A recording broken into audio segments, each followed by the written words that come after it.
Oh, I'm sorry. Talking to me.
All right, everybody. Let me start with the positive first. Biggest gate in the history of Fight Night. $2.3 million. Attendance was 14,537. The bonuses were $50,000. And the fight of the night went to Johnson and McCall. KO went to Benavides. And the sub went to KAMPMANN. They all won 50 grand, and congratulations. And what a way to introduce the world to the 125-pound division. But, unfortunately, controversy has stuck to us like glue lately. And these things happen. Human error happens. The Demetrius Johnson-Ian McCall fight was not scored properly. The fight was a draw. And in the case of a draw, the fight was supposed to go to a fourth round. I mean, I don't even know what to say. But you know, the commission has taken responsibility, and I'm actually going to call up Commissioner Craig Waller to answer any questions you guys might have. Come on up, sir. Thank you. Any questions? Any questions at all? Why don't you walk through what happened first? Why don't you let him walk through what happened and then...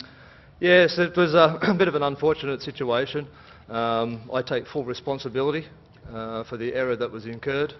Unfortunately, I misread one of the scorecards, which was transpired onto the tally sheet. The fight should have been a majority draw. We should have gone into that fourth round. And I sincerely apologise to both fighters, to Dana, and to every single fan of the UFC. And it's great to see that it's been taken well by both combatants, and they're looking forward to a rematch, hopefully in April. And once again, my sincere apologies for the error that was concerned, and all I can do is apologise, and I'm very, very sorry. Can you, excuse me, say specifically, was it, I mean, I'm assuming the third round should have been a 10-8 on somebody's card. What happened That's correct. There was one judge actually scored the round at 10-8. It was popped down onto the tally card as a 10-9 round, which brought it into a majority. On the tally card, it brought it into a majority win to Johnson, but that 10-8 would have made it a majority draw. Do you happen to know which judge's card it was? It was on Mr. Sal Diamato's card. Sal wasn't the one that made the error, it was my error. So you personally tabulated the scores? Yes. And wrote them down? Yes. Okay. And it was my error. That's okay. Thank you for your comments. Can I just ask the fighters briefly, Joseph? Wait, let's let everybody ask the questions that they have for the commissioner so we can let them go. Sounds good. Does anybody else have any questions? I mean, that's pretty much, that's the story. No? No.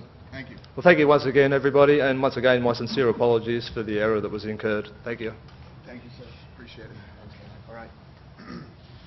All right, go ahead, Joe. I was going to say, I guess, Joseph particularly, you looked a little surprised over there. Did you guys already know about this backstage, or are you kind of hearing about it as we're hearing about it? I had no idea. No. Okay. And you guys as well? Well, you knew about it? Well, I knew about it, yeah, but I did my job and kept my mouth shut. All right. And so, Ian, I guess, any comments from Ian and Demetrius on what your thoughts are now that this is out there, now that I guess you've got to go through the whole process again? Let's start with Ian. Just comments from you. I mean, I guess you probably feel a little bit vindicated, I'm assuming, but can you just tell us what your thoughts are right now? Things happen. You know, shoot, we get to fight again. I mean, you guys had a good time, right? So we'll put on another show and whatever. I'm happy because I got a little vindicated, but we can do it again, and that's awesome. And I guess, Demetrius, I mean, obviously you thought you had the victory, but what are your thoughts? Yeah, I thought I had the victory. You know, it sucks just because, you know, it's going to prolong stuff. You know, even for Joseph Benavides, he's probably going to have to sit out for 6 months, you know. I mean, you know, these fights aren't easy. They're hard on the body. You know, it takes time to recuperate, you know, let your face heal and get back after it. And me and him will have a rematch and do it again. And I was ready to go to the fourth round and do my job, you know. We were waiting in the corner. Matt was like, might be going fourth round, baby. Let's do it. Get your composed. Get ready to go. And I was like, all right, let's do it. And he came in there, and they're like, all right, that's it. You got the, you know, decision. We're like, all right, sweet. So it is what it is. It happens. And I guess, Joseph, I know it is a surprise to you, but can I get your initial thoughts? I mean, the whole thing was so that nobody had to wait, and now you've got to wait. What's your... Initial thought is I'm pretty excited to see that fight again. It was awesome. And, you know, when it ended, that's what I felt. I was like, that could be a draw, that could be a split, that could be, you know, you just never knew. So you know, it was a great fight, and you know, it's awesome to get to do it again because you know, I think it was a draw. I mean, it was a great close fight. So I'm just excited to fight, you know, whoever comes out on top of that one, because they will be the next best flyweight, and we'll battle for that first ever title. And just last question for Dana. I mean, obviously you're outspoken on officiating and judging and that sort of thing. This was, like you said, human error, but get your thoughts on it. And also, I guess the commissioner said April is a target. Is that accurate? I mean, does that look like when it would happen? When the I have no idea. It's just like Demetrius said. It depends on when these guys are going to be ready to go again. And you know, first ever 125-pound title, and it's clogged up already. I mean, it's crazy. Tonight was the night that should have gone the 4th round. This thing would be decided, and we'd be looking at the title fight. You know, but like I said, controversy seems to be stuck to us like glue these days. So what are you going to do? I mean, seriously. Definitely not going to lose any hair over it.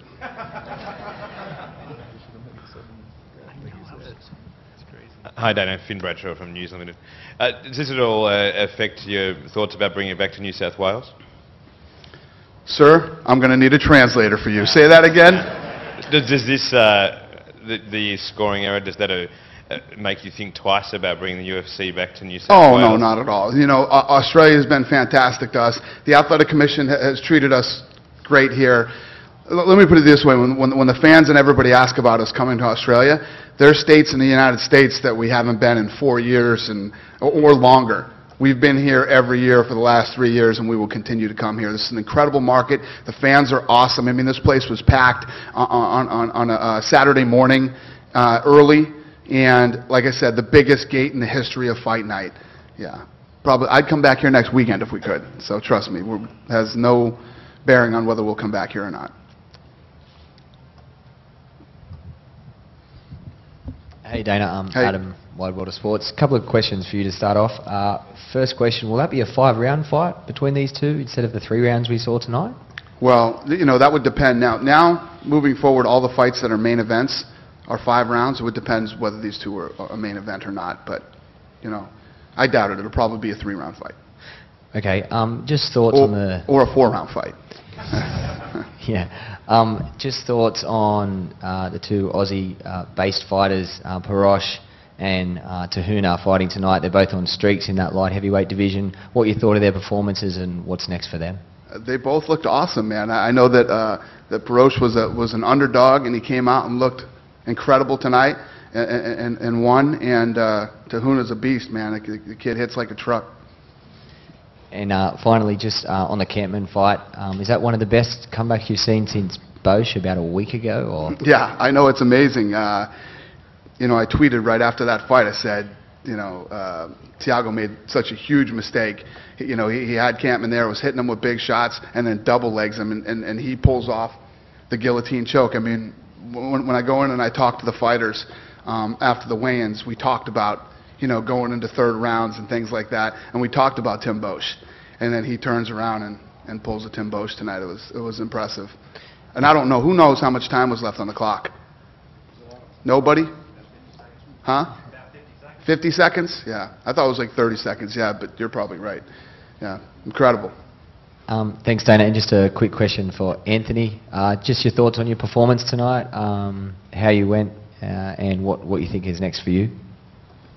Oh, great. I think I kept the plan. Like, I had a good training camp and stuck with the plan, and now I've got 3 wins in a row. That's hopefully, you know, looking for a better opponent, you know, who's on a win streak or a contender. Excellent. And just one final question just for James. Your thoughts on your fight tonight, and how much confidence you have in your hands at the light heavyweight division. I've got a lot of confidence in my hands now. Been working on them quite a bit in the last 6 months with an Olympic boxing team and fighters and a coach, good coach. Right now I just want to stay injury free and try and rack up some fights, keep busy, and try and pick up my game even more. Cool, thanks. Dana, question for you, mate. Just over here. Hey. Hey. All right. I think I'm right in saying the last fight for James and Anthony outside of the UFC was against each other. They're both on these little streaks. Are they on a bit of a collision course as far as where they're at in the division? I have no clue. We'll see what happens, and we'll see what's next for them after tonight. You know, they both looked awesome, and I'll be 100% honest. I always am. You know, Perosh is 39 years old, and sorry, buddy. Hey, listen, I'm 42, and I'm impressed what you're able to do at your age.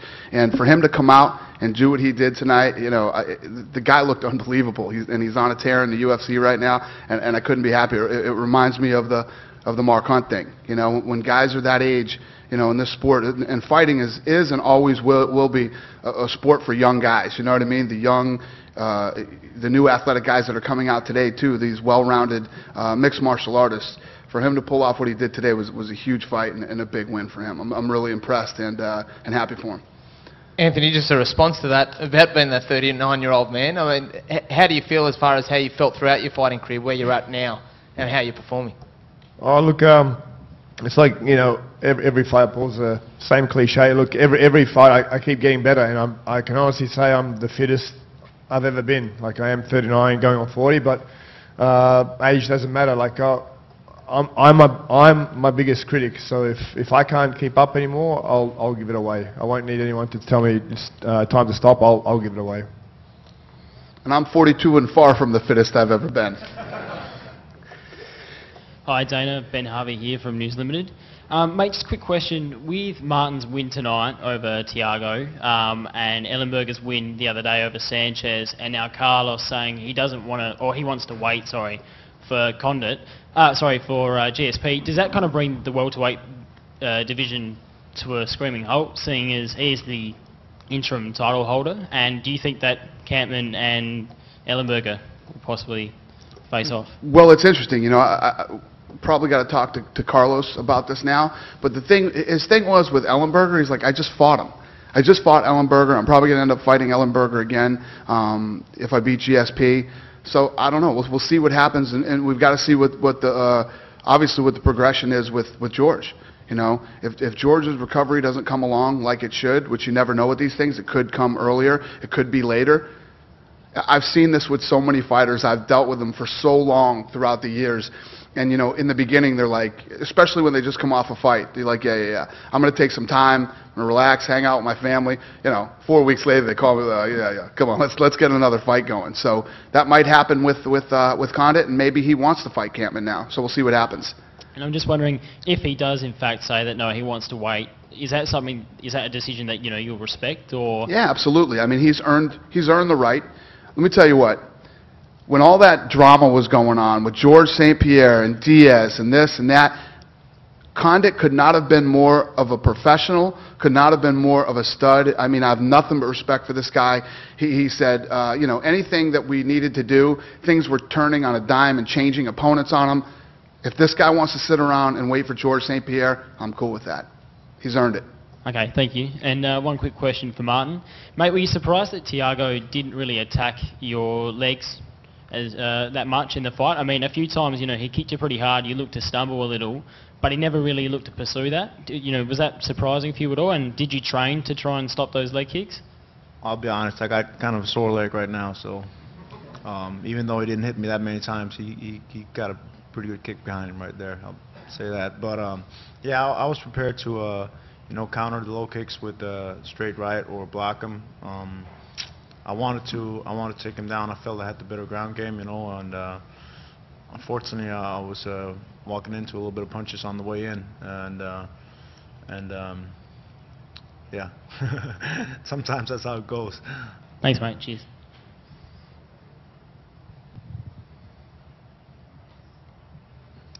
If you got a question, raise your hand. They'll bring the microphone to you. Dana, can I just give one quick follow-up housekeeping on this draw here? Is it officially a draw now on both these guys' records, or does it stay the same? Or yeah, no, it would have to officially be a draw. Yeah, that's just a draw on their records, and yeah. Fair enough. Just want to clean that up. Thank you. All right. Dana, I'm Dan from the Fairfax. How you doing, buddy? Just wanted to ask. I'm from Brisbane. Wanted to get an update on the planned event for Brisbane later in the year. I heard there was some things said during the week at a press conference, but I wasn't there, so I didn't get to hear exactly what was said. Well, you missed out, man. I tell you now. I was still in Brisbane. Yeah, we're working on it. Yeah, like I said to the gentleman earlier, this is a huge market for us. You know, Australia is a very important market, and we've been here 3 times in the last 3 years, and we've only been to Sydney. You know, we know how big this thing will be as we take it to other parts of the country, and we're working on it literally as we speak. But there's no sort of legislative Nothing yet. problems in Queensland. It's Victoria where there's problems with legislation. As far as I know, yes, Yep. there are no problems in going there. Fantastic. Yep. Got a question over here for Ian. Mate, big following here in Australia now with your performance. What do you think about performing in front of the Australian crowd? You guys are awesome. I mean, I can't really think of an Australian that I met that I haven't liked. It was a great crowd, good people. I had a great time, and I'd love to fight here again. And given that that Mighty Mouse also has a huge following here, you know, we'd probably like to see you guys come back and fight here sometime in the future. Is that a possibility for one of the future cards? This fight again? Yeah, obviously not the rematch, but if we could get these guys back out here again, probably Same not fighting exact one card? another. No. I don't know. Everything's a possibility. Yep. Yeah, g'day, Dana. Can I just clarify? How did you score Johnson McCall? You're gonna have to say that again, sir. Oh, sorry. We're just wondering how you scored the fight between Johnson and McCall. Doesn't matter. I'm not a judge. Yeah, no worries. I went through this shit last week. No worries. And question for Joe. Would you rather wait for the title shot as you kind of, you know, deserve, or would you rather fight someone like, I don't know, John Dodson, who's fighting on the 5th of May if he gets through? No, definitely 100% want to wait for the title shot between these guys. You know, they picked the 4 best guys to compete in this tournament, and you know those are the 2 best guys. And you know, I think a lot of people expected me and Mighty Mouse and me and McCall to fight, and you know he's the #1 ranked guy in the world. It was an awesome fight, so I don't see anyone else as deserving as them. So I'd be happy to wait for both of them. You know. Dana, just the last one. We like to hear that Australia is important. But, I mean, you've got Japan, Brazil, you've got India coming up.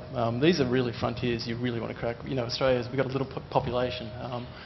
Sorry, we've got a little population. Okay, I'll start again, sorry. We want to hear that Australia is important, we're Australians, but Japan, Brazil, India, with the Ultimate Fighter series coming up, these are the frontiers you really want to crack. So will Australia see big cards again? Yeah, you know, was this not a big card? Are we doing this shit again? No. Let's go. No, don't get me wrong. I loved every fight, Yeah. but these aren't the hugest names in the UFC. That's Yeah, that's I mean, what people are going to have to realize, and if they didn't realize it tonight, the 125-pound division is awesome, and these guys will be headlining cards when they have the title, and we won't be asking these questions anymore. But this is a very important country to us, like I said, and we're going to continue to put on big fights here. The other thing that people have to understand is tonight was a fight night. We did the biggest gate in the history of fighting. This card was awesome. I mean, the thing that I always say when people start talking crazy shit about fights is we've been doing this for 11 years.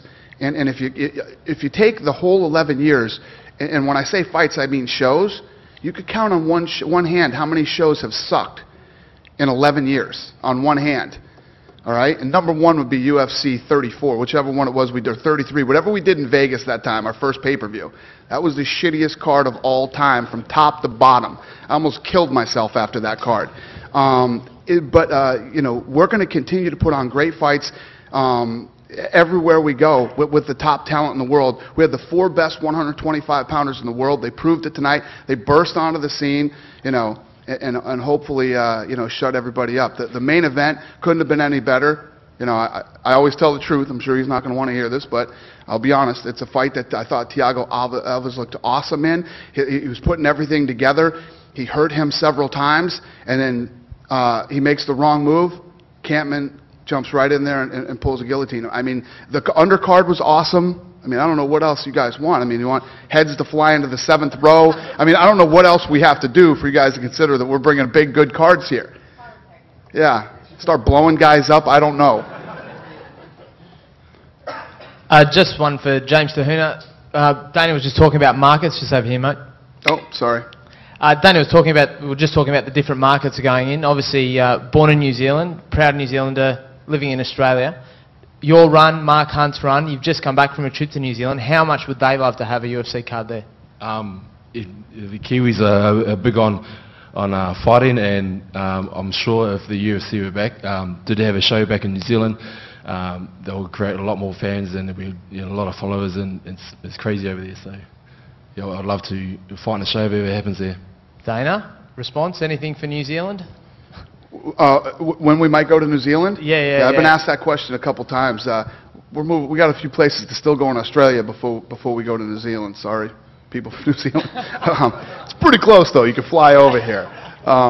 But yeah, we want to go everywhere. We want to go everywhere in the world, and New Zealand included. I mean, I think the biggest city over there, your population is 1.5 million or something like that. But from what I hear from people who are from New Zealand, it's huge over there, and there's serious rabid fans. Would it come into account timing-wise, having James fighting so well, Mark Hunt on his run? Do you take those things into calculations or not really when you're thinking about that? Well, the way that it works for us is as we're preparing fights, it depends on when they last fought, how much rest they had, the opponent that we're lining. There's a lot of factors that go into who. But when we go into people's either hometown or home country, they always want to fight there. People always want to fight in front of their hometown or home country crowd. So, we do the best we can.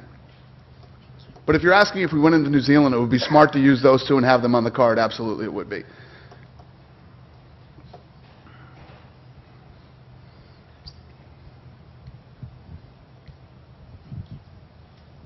Or you never, I'm sorry, I know you're going to ask a question. Or people get pissed off. We see this guy all the time. We want to see GSP or this guy or that guy, so you never know. But we try to accommodate the guys that do want to fight there. Dana, last week a local fight promoter in Victoria put forward an application to have cage fighting, or the ban on cage fighting, or the use of the cage, sorry, overturned in Victoria. To put a ban on it? No. Obviously in Victoria at the moment you can't fight inside a cage, only a ring. He's put forward an application to have that overturned so the cage can be used. If that is successful, is that something that you guys would jump on? Because I mean obviously there's a big market in Victoria to put on a big fight. Sure, and where's Marshall? Yeah, I'm sure Marshall would know more about that. And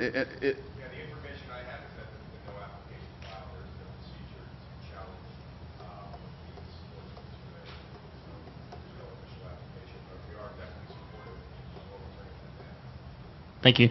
Thank you, and thank you. Cheers, Dana. Just up here. I don't want to dwell on the controversy, so only one question on it. How did you react when you found out what had gone down with the mistake? I said, "You got to be fucking shitting me." That is my exact quote. Okay. Just a question for both Ian and Dimitri. What's the feeling like now? Are you guys feeling a bit empty, knowing that you've gone through that war and you're going to be in the same place fighting each other again in a few months? How are you feeling right now to both Ian and Dimitri? Go ahead, Ian. You ask first. I wasn't paying attention. How are you feeling at the moment? Are you feeling a bit empty, or you pumped to fight again? Just what's the feeling? Cool, man. Whatever, I get to fight again. That's cool. I'm just excited to be here. This is a dream come true. So I get to fight again, and I like him. And we have fun beating each other up. So it's going to be a good time. I can do this again, make more money. Cool. I'm all in. I can tell you this, behind the scenes, we had two completely different reactions to the news. And Dimitri, just same question. It sucks, honestly, just because I wanted things to move forward. I hate to have Joseph sit out for who knows how long. And, it is what it is. I did my job out there and fought, and it's not my job to decide who, what the judges decide, That's why I do an octagon, so it is what it is.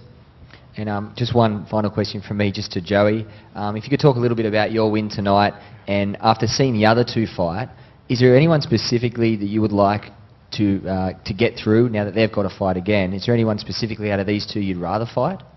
No, not really. I mean, like I said earlier, I just want to fight whoever wins, because that means they're the deserving contender to fight for the belt. So whoever wins, I'm excited to see the fight again. I'm a huge fan of both their styles.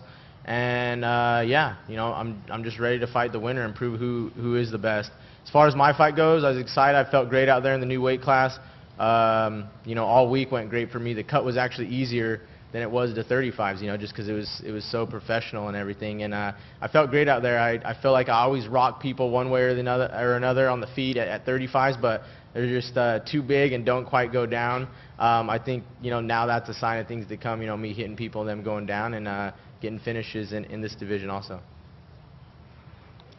Hey, Johnson. Quick question about the sort of emotional roller coaster straight after. Should be a moment of celebration, but the crowd is chanting a few things and obviously weren't happy. Do you take that personally, or in that moment can you separate yourself from the decision like that? What the crowd thinks, where they say, you know, it doesn't bother me. You know, everybody's going to have their thoughts on perceiving, you know, oh, Johnson lost, or Ian won, or Johnson won that fight, Ian lost. You know, it is what it is. And I can't, you know, always get emotionally attached to the crowd because they don't care about me. I mean, I'm sure they do, but they don't know me from a can of paint in the store. So they just want to see me fight and all that. So I was fine. Cheers. And Dana, any update on Noak's knee? No, I don't have any updates right now. Does anybody have an update on his knee? No? No, not yet.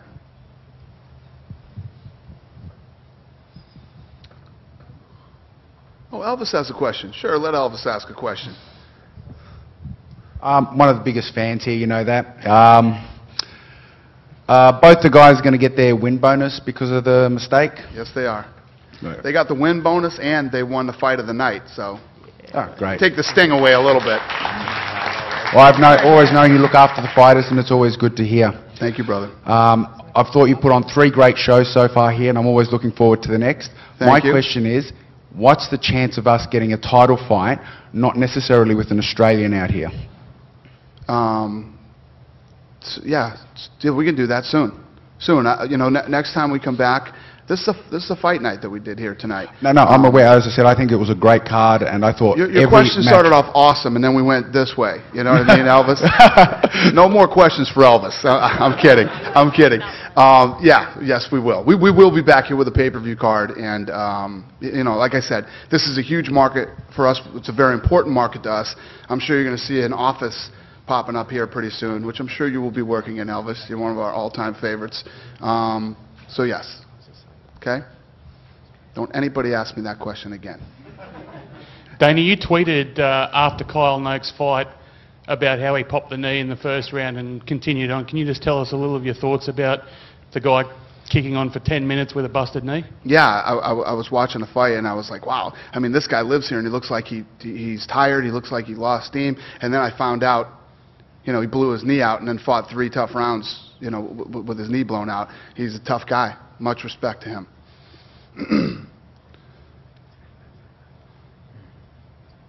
You done with us? One more, right here. All right, what the hell, right? Hi. Hi. Just congratulations, first off, 200th show. Thank you. Awesome. Thank you. Awesome. I've been to every one of them.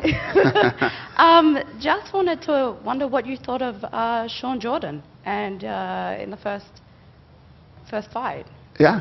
No, awesome. Listen, the card was amazing, and from top to bottom, you know, we've had all this talk about this card being this and that, and these guys came out and killed it tonight, just like they always do. I always tell, you know, the way that this company and this show and this business works is I'm the bells and whistles guys. I go out and do all we do the production and everything else.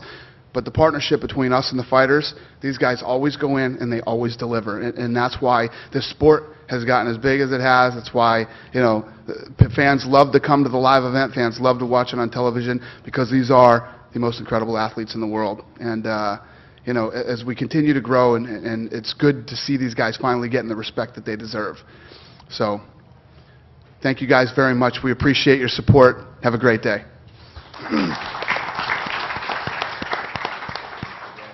Congratulations.